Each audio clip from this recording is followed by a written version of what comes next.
Hey everybody, and thanks for watching Woodcrest Bonsai. Today I'm going to do some slight trimming on this Shillings holly.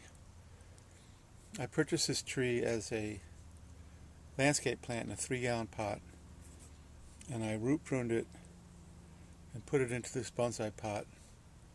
A couple years ago, I do all my root pruning on my Shillings in winter, January. So this was probably January 2023. It was already a pretty old tree in the 3-gallon pot. So it's got a very nice trunk.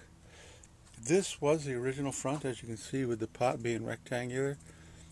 But I've decided to change it. I've decided to change it to this as the front because I just think it makes a nicer front. And so today I'm just going to remove some of the branches that have come across the main trunk to open it up. Just take a look at where we're at. It's rooted fairly nicely in the pot. And I'm not sure if you can see it, but you can see where the old root ball was, so almost all the way around like that. And then the new bonsai soil. So it's rooted into the pot fairly nicely, but I think a root pruning would be good for it. And just taking that one branch off has opened it up so nicely. So I'm just going to cut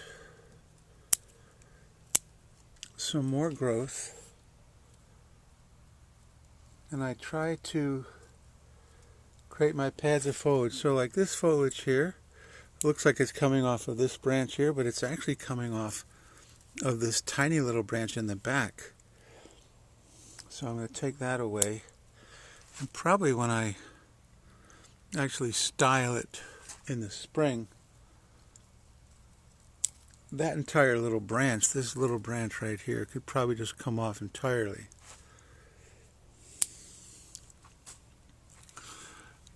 The first main branch has also grown considerably, so I'm going to shorten a lot of that. I don't like branches that go back against the grain, so this branch here that's coming from right here and then goes back against the grain, and take that off completely if I can get in there. And then just shorten up some of the taller growth that's occurred on the first main branch since the last time I did this. So already it's looking so much nicer and cleaner. I'm going to take this little guy off there.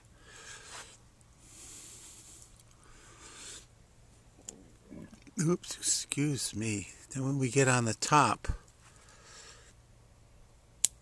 same kind of thing. I like my branches to be coming out of the outside of a curve, and we've got a couple little branches right here that are coming off the inside of the curve.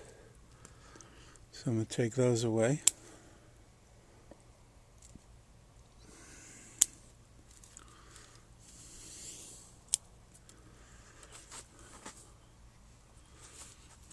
And the apex could be shortened. I normally do my shillings in sort of what you would call the live oak style. So they're short, round. Put my homemade turntable so it doesn't move around. There we go.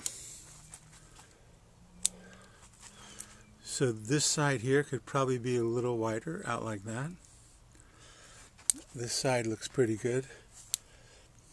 And even though I'm shortening it now, of course, it's going to grow again. So if we talk about the rule of thirds with our first main branch, then the tree should be definitely taller than it is now. And I really like this front, this variation of the front. I think this is where I'll keep it. And you know, I do that sometimes where I'll put a tree in a pot when it's still young, because this is a young tree. It's fairly old as far as sitting in a 3-gallon pot for a while, but hasn't been styled as a bonsai for long at all. And then when it grows back out, so you trim it and then see what happens. And I decided I liked this front better. So I'm going to turn it around. We've got some growth right here that has all come as sort of suckers from the base. I'm going to look at it again here. I may want some of that for some depth. So I think I'm going to take off the ones that are growing up and leave this guy right here for some depth. And then shorten it. There's another one right here that probably don't need both. There's another little piece that's coming up from that same spot.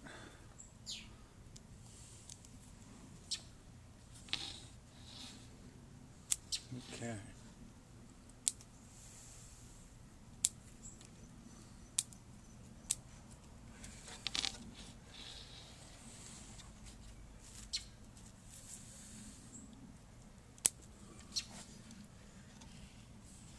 Alright, so it's getting there.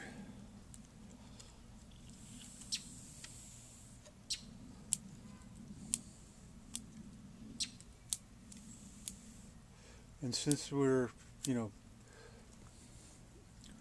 second to the last day in November, I'm not going to do any kind of fertilizing. It's not really growing all that much. And this straightness here I don't really like, but I think as the tree grows and thickens even more, that will become less noticeable. So already that has opened the tree up so much more. And then as I make my pads here, then I want pads, higher up. So that will also entail, like taking this guy off, which is growing straight up, keeping your pads horizontal. There's another little bit of growth growing straight up, but today I'm not going to do it that thoroughly, just sort of taking a stock at where I'm at. And I'm enjoying this tree a lot. I think it's going to be a very cool tree that looks like a big oak. And now I do have some dead wood on these spaces. I took off a large chunk right here. And Ilex shillings is prone to both rot and attack by insects. So I've got some lime sulfur.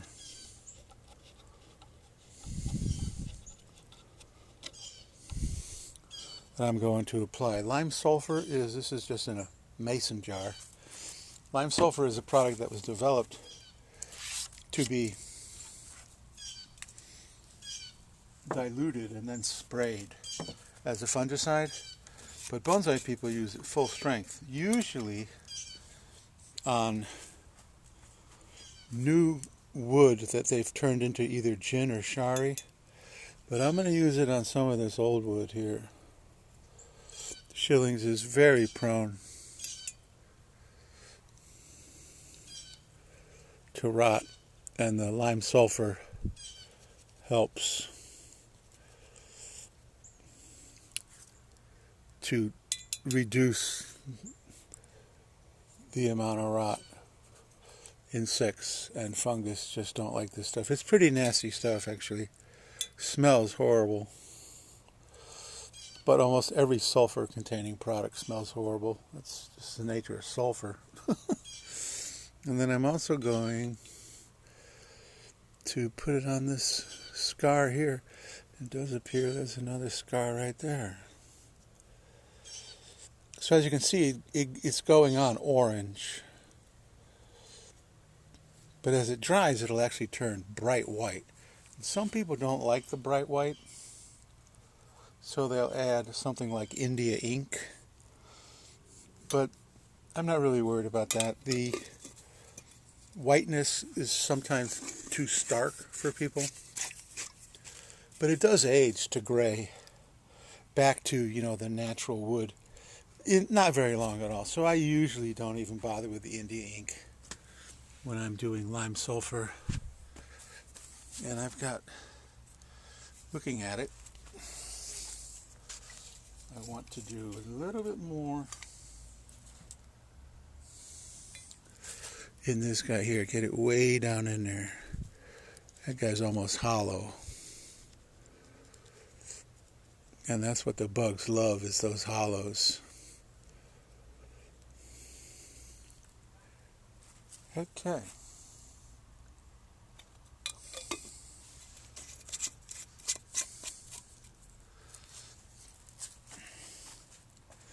Shillings is one of my favorite plants to turn into bonsai. Make massive buttress trunks quite readily. Has a very naturally small leaf. This is basically the adult size of the leaf, so miniaturization is not an issue. And they break back from old wood really readily, so you can choose your branching. And they're pretty tough. They're pretty drought tolerant, and they respond very well to good water and fertilizer. Probably the biggest drawback for me is that they have very soft wood, so all this scarring can come under attack, which can really create some problems over time. But for now, I think I'm pretty close to being done with this guy. We've got another branch here that probably is going to be another main branch, so this stuff in between can actually we'll just take that off right now. That's another little piece right here that we can take off. And then I want my trunk to be clear about 2/3 of the way up the tree, but this little branch here can now make a little tuft just right in here. And then probably another pad in here, and then we need to develop more pads as the apex grows. The tree is going to be probably maybe a couple inches taller than it is right now. And of course, for me, bonsai is always a series of allowing it to grow and then cutting it back, allowing it to grow and cutting it back, allowing it to grow and cutting it back. And that's how you get your ramification. And not every single species, but that's pretty much. So here's another branch that I just discovered. See how it's going against the grain right here, shooting straight back. So we'll take it off. And then another branch that's shooting straight down, which you normally don't want either, because they don't really depict naturally the way a branch grows. Trees don't send branches straight down, because they just won't survive anyway. They'll get shaded out by the sun, and the tree won't be providing them with any sap.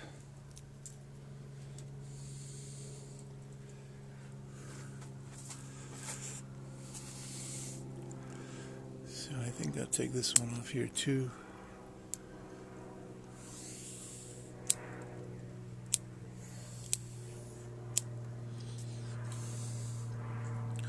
And I'm guilty of this too, but a lot of times you really want to go in further because you're going to get new growth. If I create this pad the way I want it to be, then the new growth is immediately going to make it too big. So typically you go even deeper than what you want the finished silhouette of the branch to be, so then it can grow out to that silhouette. So I'm guilty of not trimming it back far enough, and this is not a super thorough cut back. I will do more of that when I repot it, because obviously it's pretty dumb to have the pot so skewed.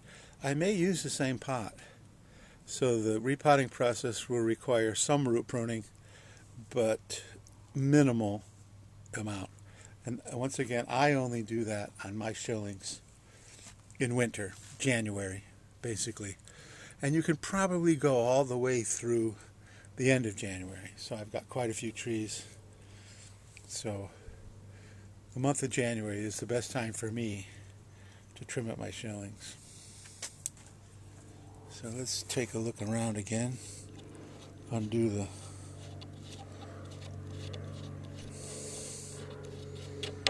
turntable.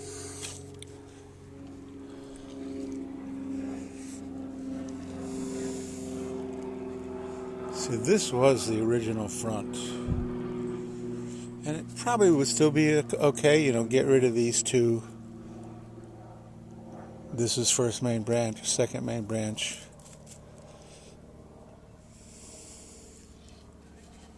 But I like the other front that I have chosen too. Oh, look, I've got more scarring that needs more lime sulfur.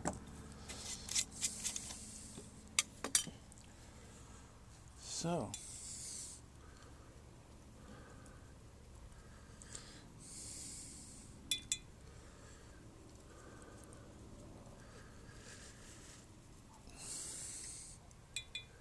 and you can really dab it on there good.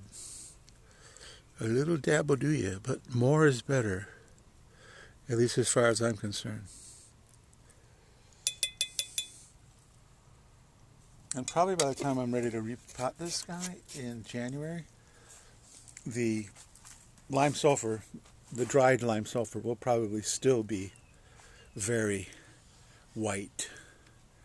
So that was the original back because it had all this scarring. But even the front I'm chosen, it has some scars, but I kind of like the look it gives you. So if you notice, the original front tried to hide all the scarring as much as it could, and I've got another scar that I did not apply lime sulfur to. There you go. Ooh, that stuff stinks. Woo-hoo. It's not rotten eggs, but it's close.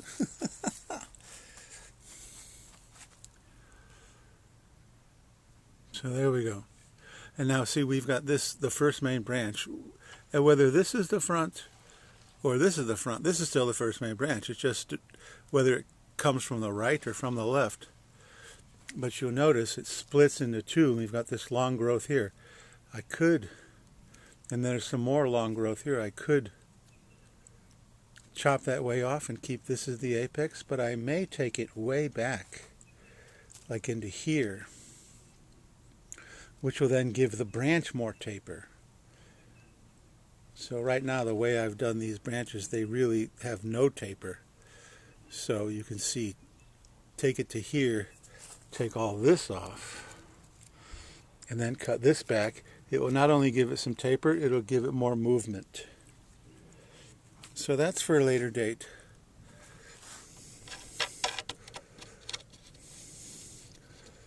So there you go, one Ilex shillings in a, well, I guess the pot's about 10 inches. So I wouldn't call this a shohin. It's a larger than a shohin. It's still a one.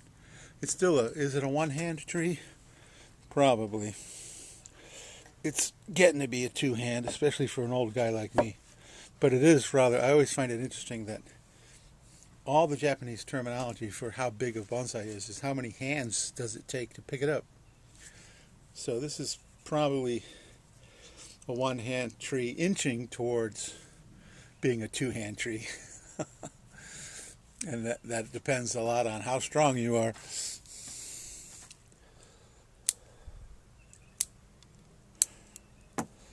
So there you go. So thank you so much for watching. If you like this video, please give me a thumbs up. Subscribe and hit the notification bell, and you'll be notified the next time I work on this tree.